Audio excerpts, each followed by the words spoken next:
Waalaikumsalam warahmatullahi wabarakatuh.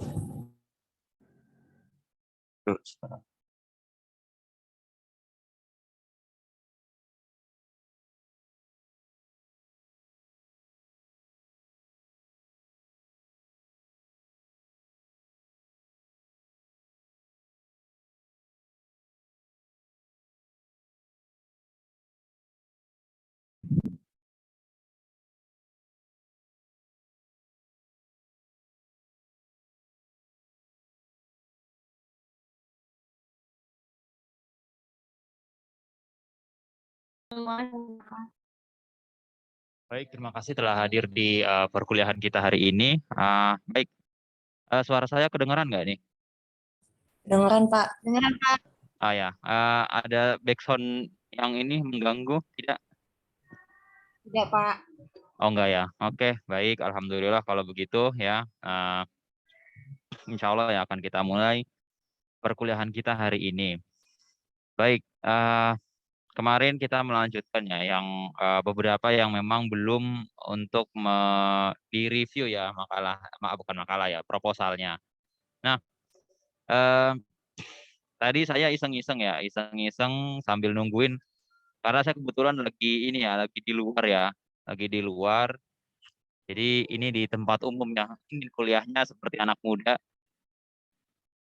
Oke, baik sebentar ya. Sebentar saya akan baik.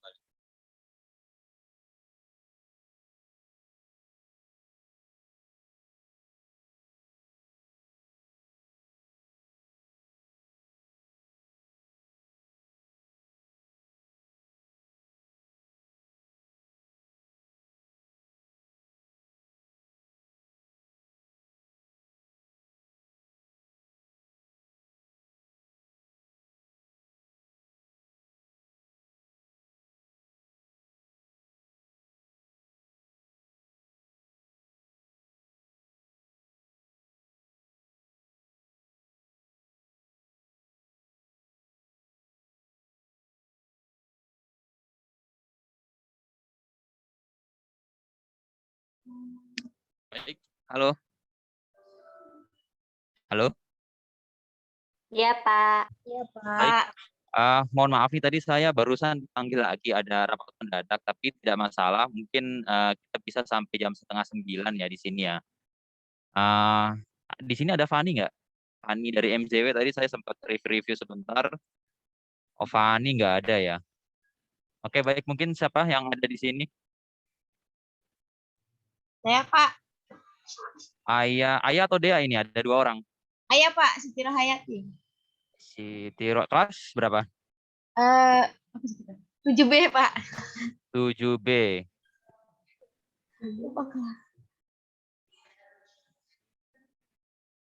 Ah, siapa tadi Siti Rohaya ya? Iya Pak. Oh, Rohayati ini. Iya Pak. Oke.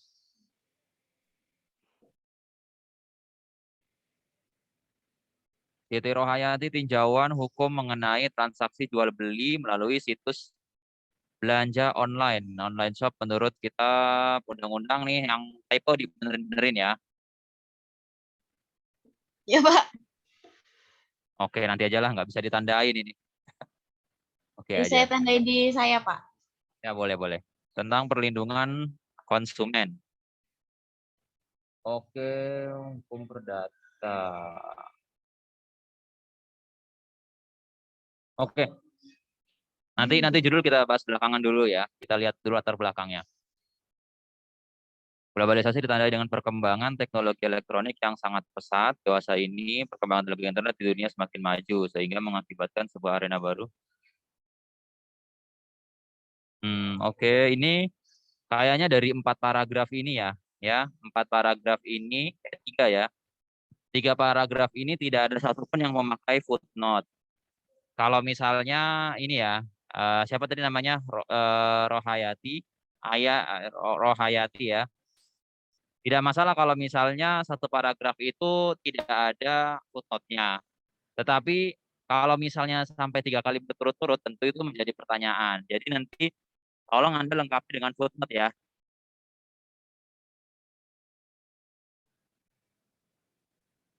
Halo? Halo, Ya, Pak. Anda lengkapi dengan footnote ya.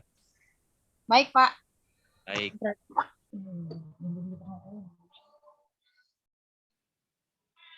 Sebagai sarana menjalankan usaha karena banyak kelebihan diantaranya melalui besar seiring berkembang muncul. Nah ini untuk footnote, footnote yang dari website ini Anda ini harus mengambilnya, jangan langsung menuliskan websitenya, tapi tulis dulu ininya alamat judulnya sebenarnya dia mau ngapain. Judulnya dia apa? Keuntungan bisnis online. Habis itu baru setelah itu Linknya Anda ya, Pak. tulis linknya, jadi judul dan linknya.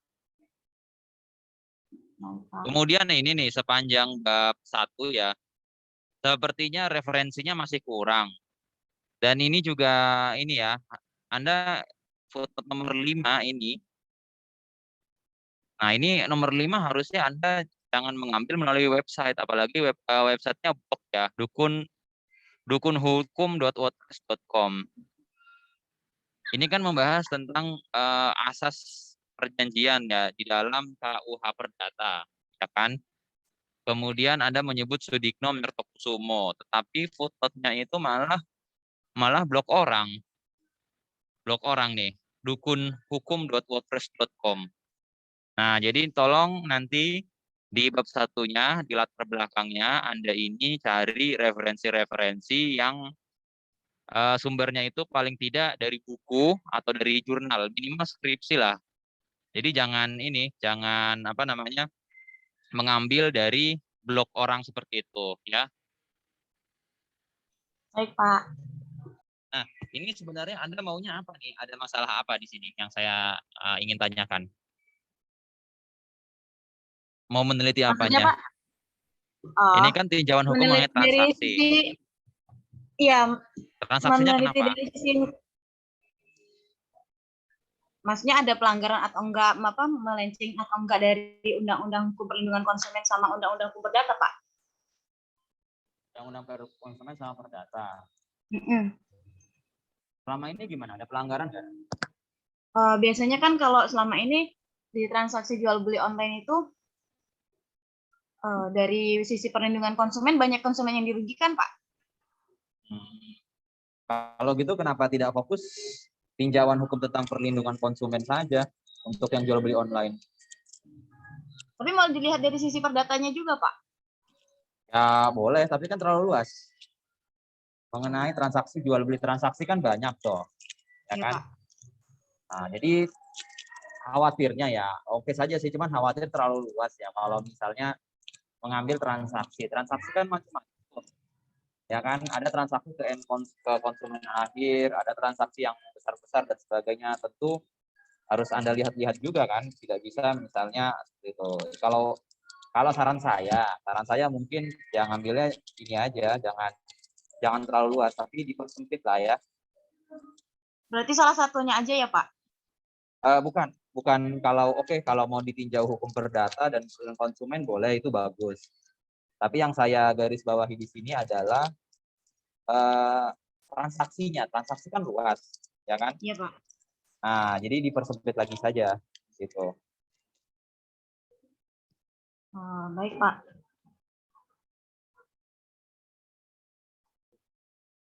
Oke, kemudian, nah, identifikasi masalah itu tidak ada kalimat tanya ya. Halo Fani, Fani, siapa namanya? Rohayati. Iya, Pak. Identifikasi masalah itu tidak ada dalam bentuk pertanyaan, yaitu dalam bentuk pernyataan. Ya. Nah, kemudian Anda jabarkan tuh tadi kenapa Anda ngambil penelitian ini, tujuannya buat apa? Apa yang terjadi di online?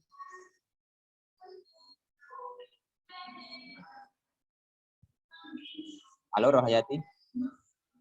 Iya, Pak. Tadi kenapa di online banyak yang menipu atau gimana ceritanya? Ya, banyak yang merasa dirugikan. Kadang konsumen banyak yang merasa dirugikan, Pak. Itu sudah ditulis belum di latar belakang? Belum, Pak. Nah, itu harus ditulis. Jadi apa yang kita ucapkan itu sudah tertulis semua, sudah tertulis dalam proposal. Kemudian apa yang ada di latar belakang yang Anda bilang itu banyak yang merugikan. Nah, itu tulis tuh di latar belakang ya. Di latar belakang, nanti setelah latar belakang baru Anda sarikan, Anda peras, masukkan ke dalam identifikasi masalah. Itu ya.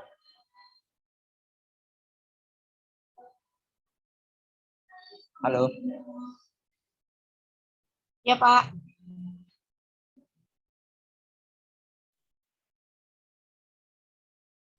Baik. Rumusan masalah. Rumusan masalahnya mana nih? Belum bunyi nih.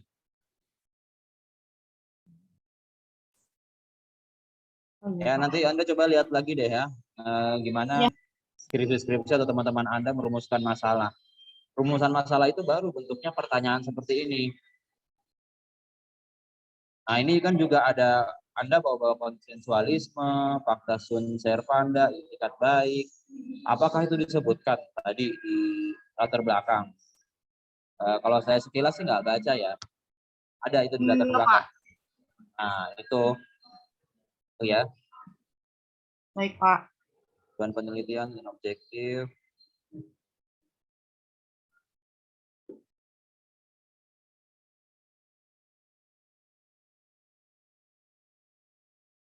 Nah, pokoknya buat tinjauan pustaka itu kok GoPay semua.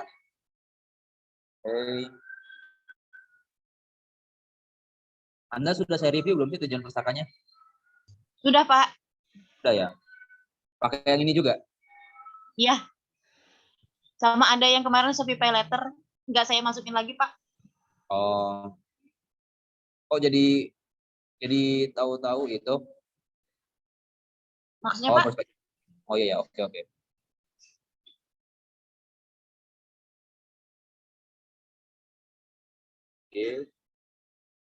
Ini jadi ini ya, tinjauan hukum berarti ya, code analisis gitu. Iya, Bapak.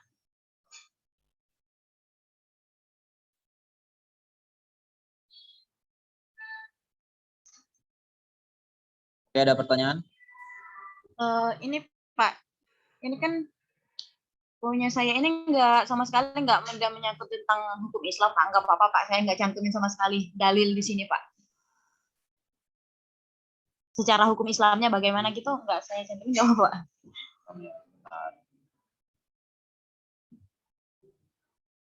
Karena kan gelarnya SH ya. Iya, Pak. Gelarnya SH, Anda SH ya. Coba aja diajukan. Nanti kalau menurut saya ya. Menurut saya kalau gelarnya SH sih silakan aja Anda jalan ya. Tapi kalau misalnya nanti pembimbing berkata lain, karena saya juga tidak terlalu ini ya kalau tentang hukum atau tentang misalnya ini berkaitan dengan fakultas ya, apalagi fakultasnya hukum jurusannya hukum ekonomi tidak begitu tahu kira-kira apakah ini sesuai dengan ketentuan-ketentuan yang ada di kampus atau tidak, yang khususnya administrasi ya. Nah, itu mungkin coba Anda jalan saja dulu. Biasanya nanti sama pembimbing nanti ikut disinggung-singgung juga. Nanti seperti apa baiknya kalau misalnya nanti harus ada dalil. Tapi biasanya ya, siapa namanya, Rohayati, biasanya ada saja penguji yang nanti mengomentari bahwa ini harus ada hubungannya dengan hukum Islam. Nah, itu. Tapi nantinya tergantung si pengujinya juga sih sebenarnya. Kalau misalnya saya sih mungkin tidak akan mengomentari lebih jauh karena mungkin tidak terlalu berkompeten ya di situ. Tapi misalnya yang uji ternyata kiai gitu ya atau nyai kan ya ada harus merevisi juga nantinya judulnya. Mungkin selain kitab undang-undang hukum perdata ya nanti juga bisa aja nanti Anda tambahkan itu kompilasi hukum ekonomi syariah ya KHES. Nah, itu Anda masukkan satu lagi di situ mungkin bisa. Saran saya sih begitu. Ya, Pak Rohayati. Baik, Pak. Ya. Baik, ada pertanyaan lagi? Saya sambil sarapan ya. Mohon izin. Baik, Pak. Nah. Anda kalau mau sarapan, yang lain juga silakan, nggak apa-apa sambil sarapan, sambil.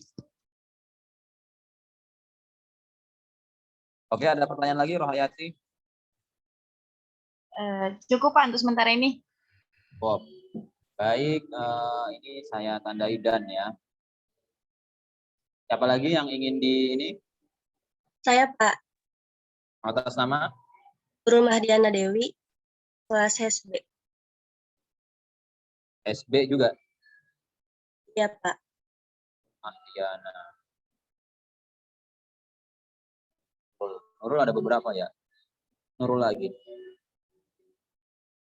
Tuh. Oh ini dia.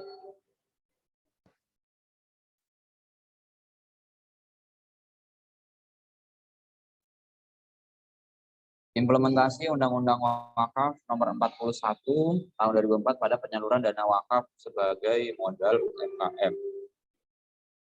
Anda boleh cerita dulu 1-2 menit kenapa Anda meneliti ini, meneliti di mana, terus metodenya seperti apa? Boleh cerita dulu sembari saya baca ya untuk mempersingkat waktu, silakan. Baik Pak. Mengapa saya mengambil judul ini? Karena kan semenjak viralnya perwakapan cash atau wakaf uang, saya tertarik untuk menelitinya. Sudah sesuai dengan implementasi undang-undang kah atau belum? Dan juga dikarenakan banyaknya lembaga filantropi yang tutup dan memiliki program pengelolaan atau implementasi wakaf uang. Kemudian, mengapa saya memilih ACT Bogor? Karena saya ingin mengetahui apakah lembaga tersebut sudah sesuai mengimplementasikan perwakapan uang dengan undang-undang atau masih belum sesuai dengan undang-undang. Karena di samping itu, lembaga filantropi ACT merupakan salah satu lembaga yang bergerak di bidang kemanusiaan dan menarik perhatian saya untuk mengetahuinya, Pak. Metode yang saya gunakan di sini yaitu metode kualitatif.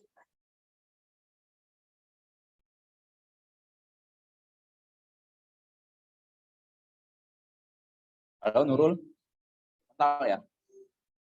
Ya, Pak, kenapa? Oh ya, tadi metodenya apa? Tadi sempat terputus, saya mohon maaf nggak dengar tadi.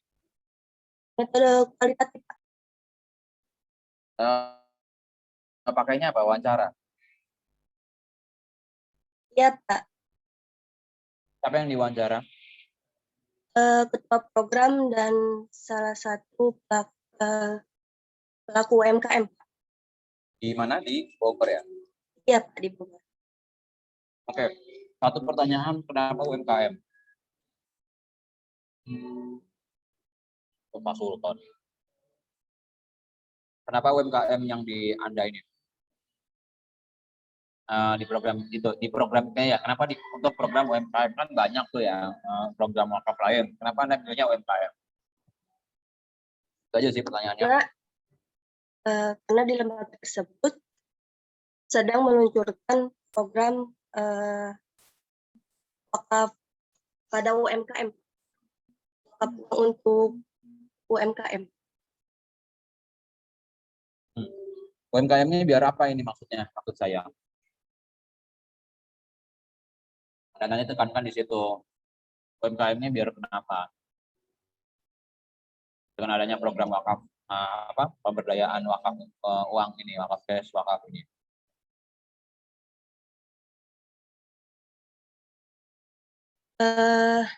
Untuk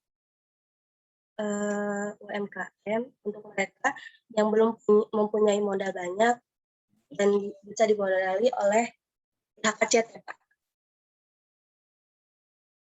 Untuk membantu UMKM gitu ya. Iya, Pak. Betul. Jawabannya sebenarnya begitu aja ya, untuk membantu UMKM. Oke.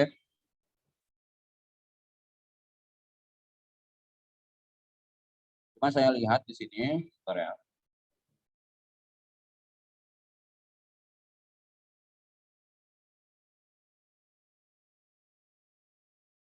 Ini. Nanti Anda lebih perjelas lagi nih. Dibunyikan misalnya terutama untuk poin B dan poin C. Oh, ini poin C ini di bawahnya ya, oke. Poin C udah oke. Nah, poin B-nya ini Anda jelaskan lagi implementasi Undang-Undang Nomor 41 tentang wakaf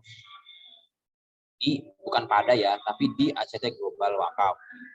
Kenapa implementasinya Anda jelaskan lagi seperti halnya Anda menjelaskan yang ada di C ini.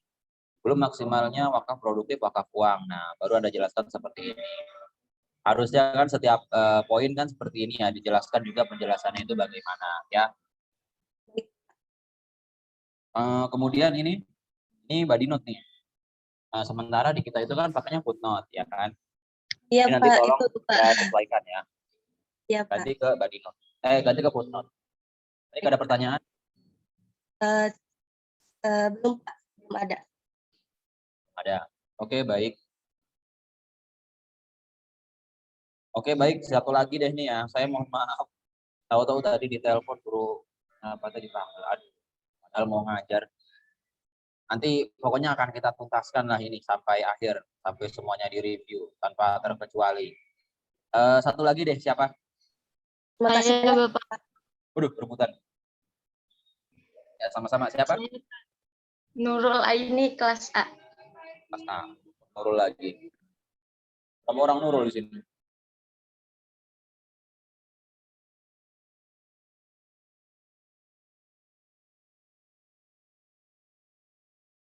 Nurul. Ya. Analisis lingkungan terhadap praktik jual beli jagung di Desa Bulu.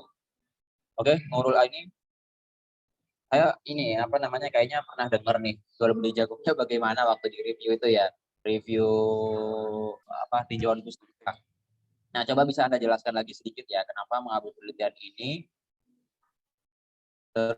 Terus jual beli jagung bolo memang kenapa di Kabupaten Bima, kemudian Anda itu mau wawancaranya itu seperti apa? Tuh, itu dulu ya sambil saya baca, silakan Nurul. Iya, Bapak. Kan saya ngambil penelitiannya di kampung saya sendiri, Pak. Dikarenakan selain masyarakatnya beragama Islam, sama 90% masyarakat di sini masih petani, Bapak. Nah, pada jual beli jagung ini permasalahannya si petani ini kan tidak memiliki modal, Pak, kayak bibit, pupuk kayak gitu. Nah, dia minjam modal kepada tengkulak, tapi setengkulak ini mensyaratkan di awal apabila nanti pada saat panen hasil jagungnya itu dijual kembali kepada si tengkulak ini dan dengan harga yang ditentukan oleh si tengkulak itu. Berarti tidak sesuai dengan harga pasar pada saat itu, Pak. Sangat kurang dari harga pasar itu. Oke. Terus ya itu masalahnya. Oke, terus habis itu apa? Yang mau diwawancara itu petani sama tengkulaknya ini, Bapak. Oke, Anda mau ini sesuai dengan menurut fikih muamalahnya bagaimana, diperbolehkan atau tidak gitu ya? Iya.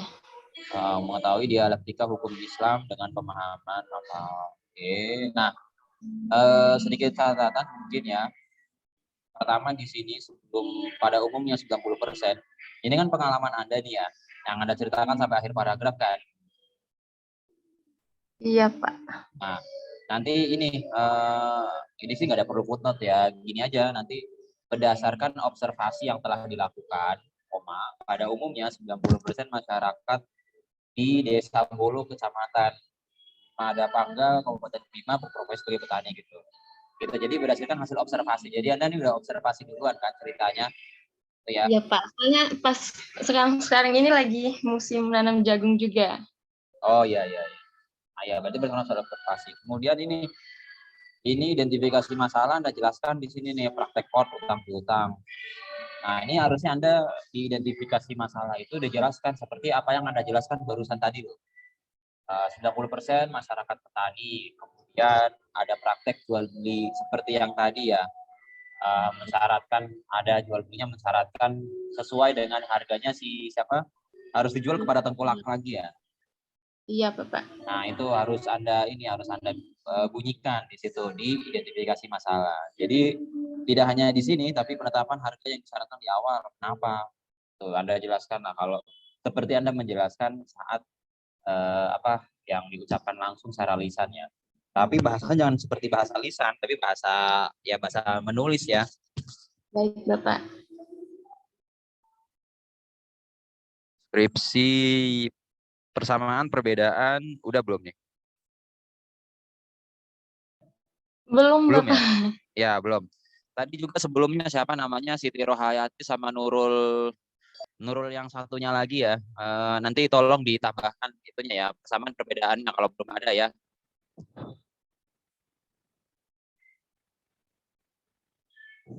Nanti tambahkan nih persamaan perbedaan, biasa ditanya juga tuh. Baik, Pak. Tengkolaknya mau diwawancara menurut Anda kira-kira?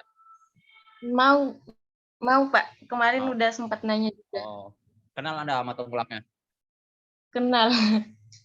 Oh, tetangga. Iya, tetangga. Oke. Tapi dia misalnya ada kata-kata tengkolak, dia mau tuh, nggak masalah. Gimana, Pak? Misalnya kalau misalnya kita bilang ya nanti kan di laporannya ada nih dia Bapak sebagai tengkolak gitu, dia ini boleh nggak menggunakan kata-kata itu? Boleh sih katanya kemarin. Boleh ya? Nggak apa-apa Boleh katanya. juga. Buat Apa-apa ya. Dan dia memang tengkolak. Ini aja kalau gitu mungkin kalau bahasanya takutnya ini ya, saya takut tersinggung aja nantinya orangnya dibilang tengkolak. Ini aja pedagang perantara gitu ya. baik, Pak. Ya. Metodologi ya, bukan metodologi. Baik, Pak. Metode penelitian, kalau ada loginya menjadi metode. Oke, ada pertanyaan? Untuk sekarang sih belum ada, Pak. Belum ya. Oke, Iya. baik kalau begitu. Baik, ini ya mohon maaf ya, saya tidak bisa sampai jam 9. Nggak apa-apa, saya izin sekarang. Tidak apa-apa, Pak. Nggak apa-apa, siapa tahu ada yang sudah siap ya. Baik, saya mohon izin dulu ya, mungkin sampai di sini dulu. Pokoknya nanti kalau belum ada yang tuntas, kita tuntaskan. Jadi kita belum bisa UAS sampai semuanya itu belum semuanya itu belum tuntas. Pokoknya tuntas dulu baru kita bisa UAS, begitu ya. Baik, kalau begitu terima kasih kepada teman-teman semua. Sekali lagi saya mohon maaf ya.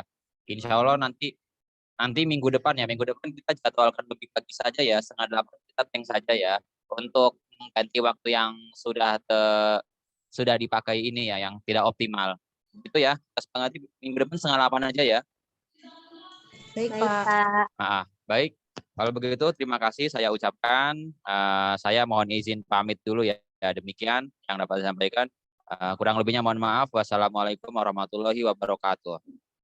Waalaikumsalam Waalaikumsalam. warahmatullahi